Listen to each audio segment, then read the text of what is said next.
Hi, everybody. My name is Doug Swink, and I live in Kalamazoo, Michigan. I'm originally from sunny San Diego, California, and I know people will typically look at that and go, how did you go from sun and surf to snow and cold?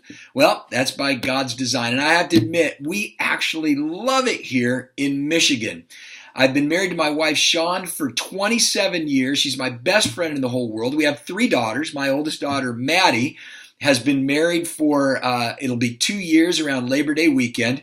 My middle daughter, Alex, is going to be a senior at Indiana Wesleyan University. And my youngest daughter, Tori, will be a sophomore at Indiana Wesleyan University. I am the lead pastor at Lighthouse Community Church right here in Kalamazoo, Michigan.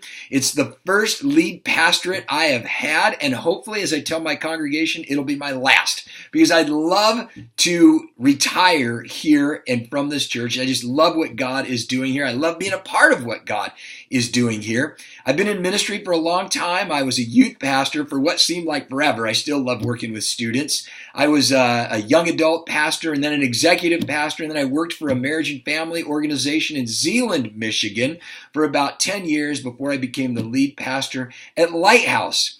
Something unique about me, I guess it's not all that unique, but I've been privileged to travel around the world on mission trips. I've been to Mexico, Australia, Ukraine, Egypt, South Africa, all over the United States. And while in a very, very tough time of my life, it was the one and only time that I ever said to God, if you want me to be a missionary, I'll be a missionary. God said, no, I don't want you to be a missionary, but I want you to expose people to missions work. And so that's what I have done. And I've been privileged to travel all over the world doing that. The last thing is the people who have been integral to my spiritual formation, or what has been integral to my spiritual formation, actually has been the people who have invested in me.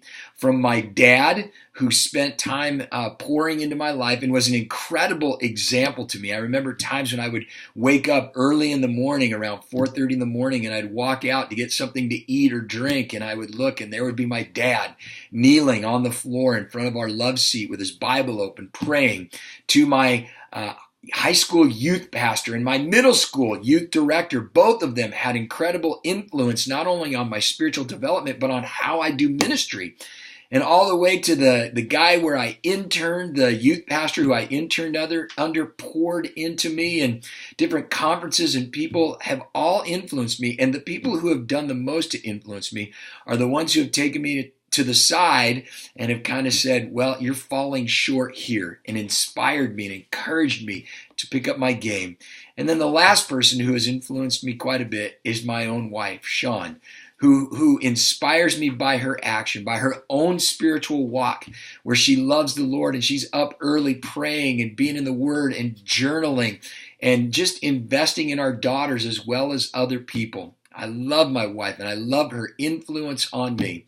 And so those are the people, those are the influences on my spiritual walk, and that's who I am, Doug Swink, and I'm looking forward to getting to know you and being a part of this cohort. I hope you have a great time in this class, and blessings on you.